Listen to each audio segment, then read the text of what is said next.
Friends betrayed mankind to help a demigod.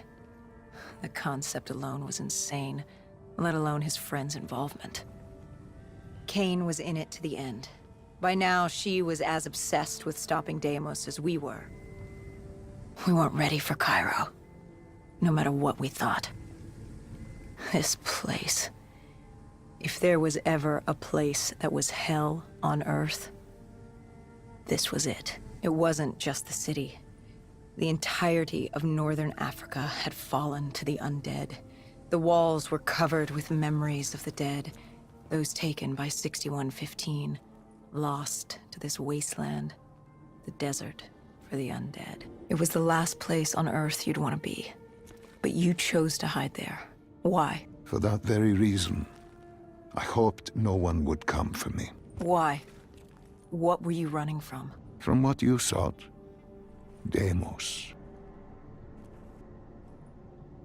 Khalil was waiting. He was holding you in an interrogation room. How was Khalil? Happy to see you. It wasn't a warm welcome. As far as he was concerned, we owed him one for grabbing you. More than a few men gave their lives to bring you in. He hoped it was worth it. He was angry? He was tired. Tired of fighting a losing battle. Khalil was a realist. He'd fight to the death for country. But he knew what was coming. And what was coming? Extinction. The undead changed everything. The NRC were hit first and hardest. We saw that in Ethiopia.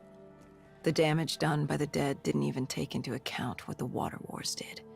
When the continent dried up and the Nile River Coalition took war to Egypt over the Nile, the last water supply. They were so busy fighting they didn't realize it, too, had dried up. But the rise of the undead? How do you fight an enemy that doesn't need water? Khalil's rage wasn't misplaced.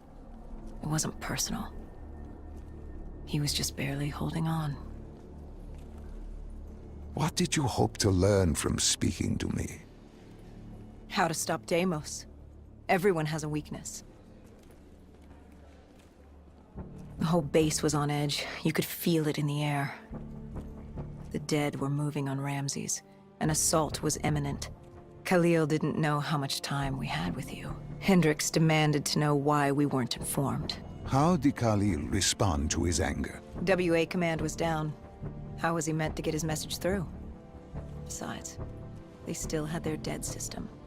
They used to knock enemy aircraft out of the sky, but now they were used to eviscerate the undead. If any came too close, the laser cannons would take them out. Khalil led us to interrogation. He warned us our time was limited. No telling when the dead might attack. But if we could get answers out of you, maybe we could find a way to fight back. You certainly weren't too happy to see us. You say it like I had a choice in the matter. With no time, we needed you to be willing to talk. The truth serum would make you relax, more willing to divulge. Hendricks told us to take a walk. He asked about Taylor and Deimos. He wanted you to connect the dots. And I told him Deimos controlled them. Your friend Bishop was correct. There was a brain manipulating the undead. It was Deimos.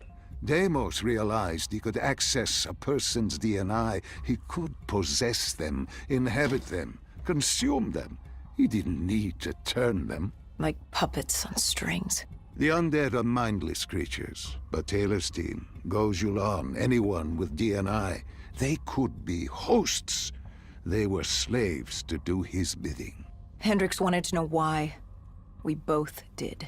For many years I had studied Deimos and his dimension Malum, a place of unspeakable evil. He had been pulled to Earth, yanked from his existence by accident.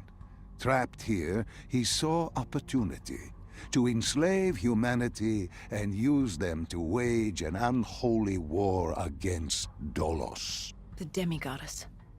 His sister. That was it?